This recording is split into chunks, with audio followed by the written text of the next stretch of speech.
Hello! Eto, nagbaba na ng niyog para gagamitin sa aming pagluluto. Ayan.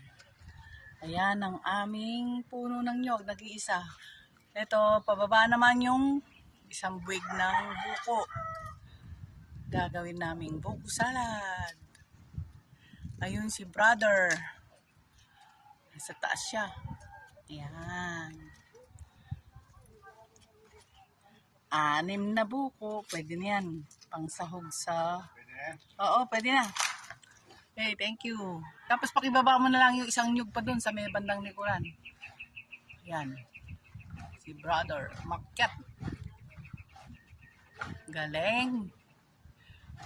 Galing niya binabagi yun. Tsaka magbaba ka ng isang palapa ng nyug, Brad. Panghalo. Mamaya. Hindi pwede yung sensi eh. Marupok. Ano ba yan? Malambot. Oh. Siya.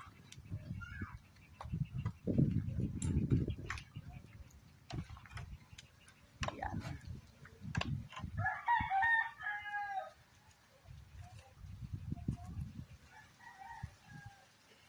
Marami na rin pakinabang sa niyog na to eh.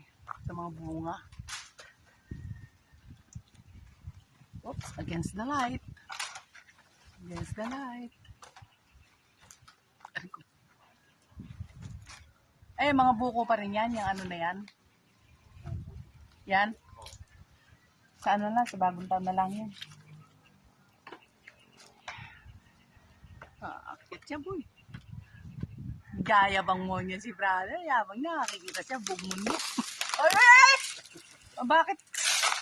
Hindi na ba? Yung ano, sa akin, aabot. Siyempre, mga kabayan, kapag lumapo sa ulo ko yun, masakit din yun, di ba? Ayan. Ayan siya.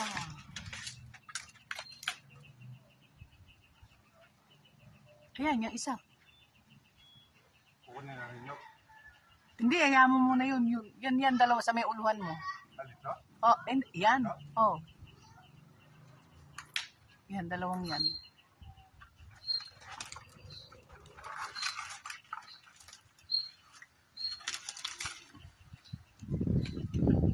Para hindi na nabibigatan yung puno.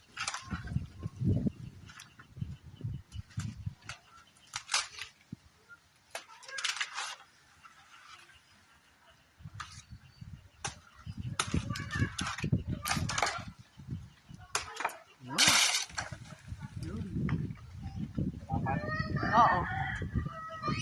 Hindi po nabagsak na, hindi pwede yan? Hindi pwede yan? Salamat, puno ng niyog. Yan, maabutan na yung kuryente.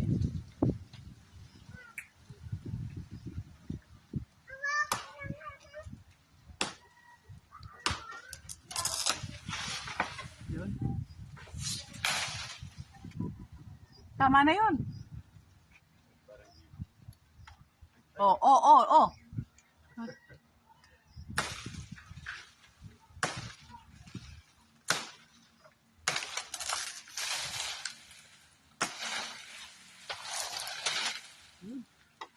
Thank you po.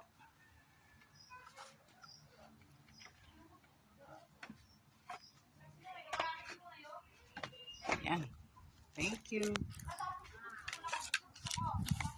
Ayan, ang mga nakakuha na kami ng niyog, nakakuha pa kami ng buko. Pandagdag do sa gagawin ko. Buko salad. Ayan. Kamal pa naman ang niyog ngayon sa palengke. 45, 40, galit lang. Kaya nakabili ako kaninang dalawa. Nangingi kami ng kamansi. Magluluto akong kamansi.